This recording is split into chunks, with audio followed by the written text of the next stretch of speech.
నమస్తే. నేను doctor Andal Bhaskar, gynaecologist, Nellore. గత 33 ఏళ్లుగా నెల్లూరులో ప్రాక్టీస్ చేస్తున్నాము. ఈరోజు సేఫ్ మదర్‌హుడ్ డే. సో, దాని గురించి మనం మాట్లాడబోతున్నాము. నమస్తే నమస్తే అమ్మా. డాక్టర్ గారు, చాలా మంది మహిళలు రక్తహీనతతో బాధపడుతూ ఉంటారు కదా. ఈ రక్తహీనత అనేది దరి చేరకుండా ఎటువంటి ఆహార నియమాలు అలవాటు చేసుకోవాలంటారు? అధికంగా ఏ విధమైనటువంటి ఆహారాన్ని మనం తీసుకునే మెనూలో చేర్చుకోవాలంటారు? ఇది చాలా ముఖ్యమైన క్వశ్చన్. మనకి ఎక్కువ కూడా చూస్తుంటాము. ఈ అనీమియా ప్రెగ్నెన్సీ 50% ఇన్సిడెన్స్ అంటారు. దాంట్లో మనకి ఇంతకు ముందు కాలంలో ఏంటంటే ఆహారం సరిగ్గా తీసుకోకుండా, దొరకక, అంటే పావర్టీ లాగా ఉన్నప్పుడు, ఈ పావర్టీ ఉన్నప్పుడు వాళ్ళు తీసుకునేది తక్కువ, అందువల్ల అనీమియా ఉంటుంది ఒప్పుకున్నాం. ఇప్పుడు ఏంటంటే అందరికీ కొద్దిగా అఫ్లుయెన్స్ ఎక్కువనే ఉంది, తీసుకోగలుగుతారు. కానీ జంక్ ఫుడ్ అలవాటు అవ్వడం వల్ల అది తిని కడుపు నిండిపోతుంది. ఈ పోషక విలువలు ఉండే ఆహారం తీసుకోవడానికి లేకుండా పోతుంది. ముఖ్యమైన పాయింట్. రెండోది, దీని గురించి మనం అనీమియా గురించి మనం బాగా తెలుసుకోవాలి. ఏం తింటున్నాము అనేది ఎంత ఇంపార్టెంటో, ఎట్లా తీసుకుంటున్నాము అనేది ఇంకా ఇంపార్టెంట్. దాంట్లో కొన్ని స్టడీస్ కూడా చేశారు. అంటే మనం ఇష్టంగా తీసుకుంటే బ్లడ్ ఇంప్రూవ్మెంట్ బాగుంటుంది. అదే మనం ఏదో తీసుకుంటున్నాము మెకానికల్గా, ఇక్కడ మనం తింటుంటాం, ఎవరో మాట్లాడుతుంటారు, ఫోన్లో మాట్లాడుతుంటాం, టీవీ చూస్తుంటాం, అట్లా తిన్నప్పుడు అక్కడ అబ్జార్ప్షన్ తక్కువ. ముఖ్యంగా ఈ బ్లడ్ అనీమియా ఎందుకు వస్తుందంటే ప్రెగ్నెన్సీలోనే మనకి రిక్వైర్మెంట్ ఎక్కువైపోతుంది, బేబీకి, ప్లసెంటాకి. తర్వాత బ్లడ్ వాల్యూమ్ ఎక్కువ అవుతుంది, దానివల్ల ఇది డైల్యూట్ అయిపోతుంది మనకుండే బ్లడ్ సెల్స్.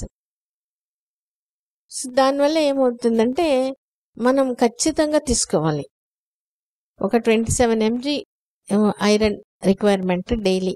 అంటే ఆహారంలో మాత్రమే మనకు సరిపోదు, అందుకని మనం ఖచ్చితంగా ట్యాబ్లెట్ తీసుకోవాలి. ఐరన్, ఫోలిక్ యాసిడ్ మనకి గవర్నమెంటే ఇచ్చేస్తుంది, ఫ్రీగా ఇస్తున్నారు. మనం డయట్లో ఈ ఐరన్ గురించి అనుకోవాలంటే 2 రకాలు ఉంది, him iron, non him iron. ఈ హీమ్ ఐరన్ అనేది మనకి నాన్ వెజిటేరియన్ సోర్సెస్లో, ఇది చికెన్, మటన్, లివర్ అటువంటి వాటిలో ఉంటుందన్నమాట. అది బాగా అబ్జార్బ్ అయిపోతుంది. కానీ నాన్ హీమ్ ఐరన్ అనేది మనకి ఈ వెజిటబుల్ సోర్స్లో, వెజిటేరియన్ సోర్స్లో ఉంటుంది. సో దానికి అబ్జార్ప్షన్ ఏంటంటే అంత ఈజీగా ఒక్కొక్కసారి అబ్జార్ప్షన్ కాదు.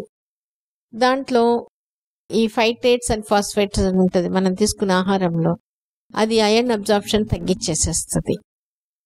తర్వాత అది అబ్జార్ప్షన్ బాగుండాలంటే విటమిన్ సి ఉన్నప్పుడు ఈ ఐరన్ అబ్జార్ప్షన్ బాగుంటుంది, ప్రోటీన్ ఉన్నప్పుడు బాగుంటుంది. అందుకని మనం తీసుకునేటప్పుడు, మనం తాలింపులో ఉన్నప్పుడు నిమ్మకాయ పిండుకుంటే విటమిన్ సి బాగుంటుంది. తర్వాత ఈ ఆకుకూరలు ముఖ్యంగా దాంట్లో ఈ చింతపండు చేసేటప్పుడు ఐరన్ అబ్జార్ప్షన్ తగ్గుతుంది. అది కొంత ఆకుకూరని చింతపండు కలపకుండా చేసేసుకుంటే మనకి బెటర్గా ఉంటుంది. సో ఇది దీంట్లో మనకి ఈ non him iron vegetarian sources ఏంటి అంటే, ఒకటి మనం తెలుసుకోవాలి, ఫ్రూట్స్లో ఉంది, వెజిటబుల్స్లో ఉంది, తర్వాత నట్స్, సీడ్స్, డ్రై ఫ్రూట్స్. ఇవే మనం కొంచెం గుర్తుగా పెట్టుకోవాలంటే, రెడ్గా ఉండడంలో ఉండే వాటిలో, గ్రీన్గా ఉండే వాటిలో ఈ ఐరన్ బాగుంటుంది. ఫ్రూట్స్లో అంటే యాపిల్లో, స్ట్రాబెర్రీ, దానిమ్మ, వీటిలో ఉంటుంది.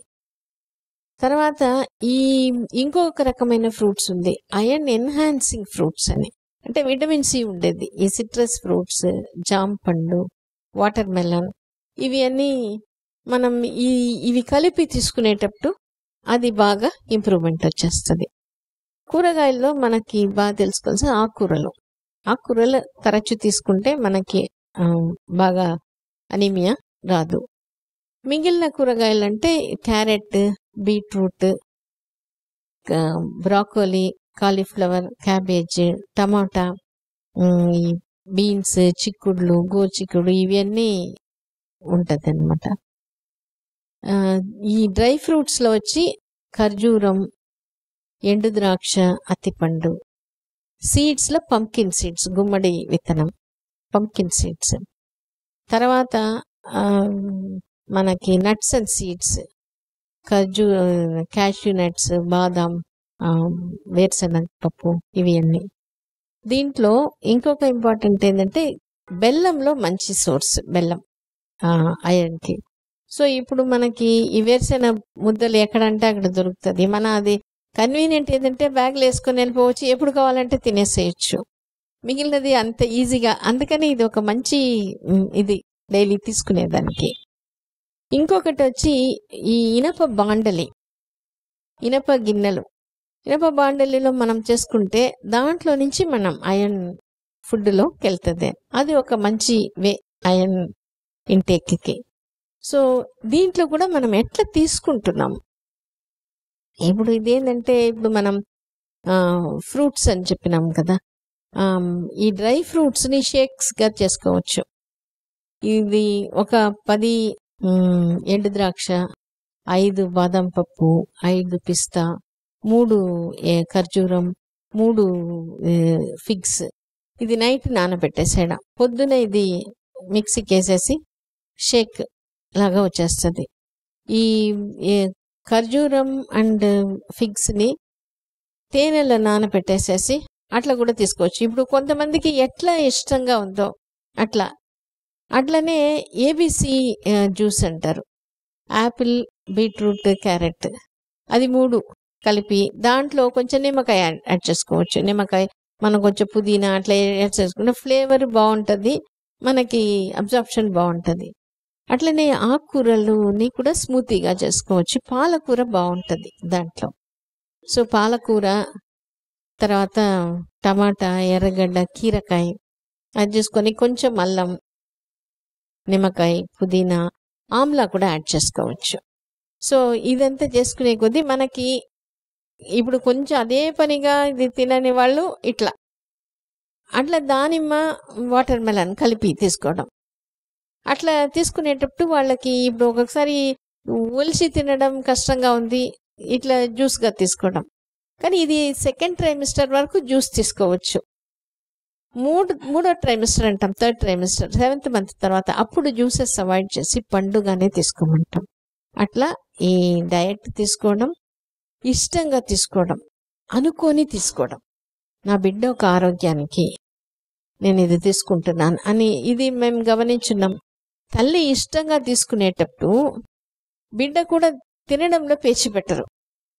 కొంతమంది తినడానికి అబ్బా నాకు ఇష్టం లేదు అట్లా ఉండేవాళ్ళు, ఆ పిల్లలు పుట్టిన తర్వాత వాళ్ళు తినడానికి మనల్ని బాగా ఇబ్బంది పెట్టేస్తారు.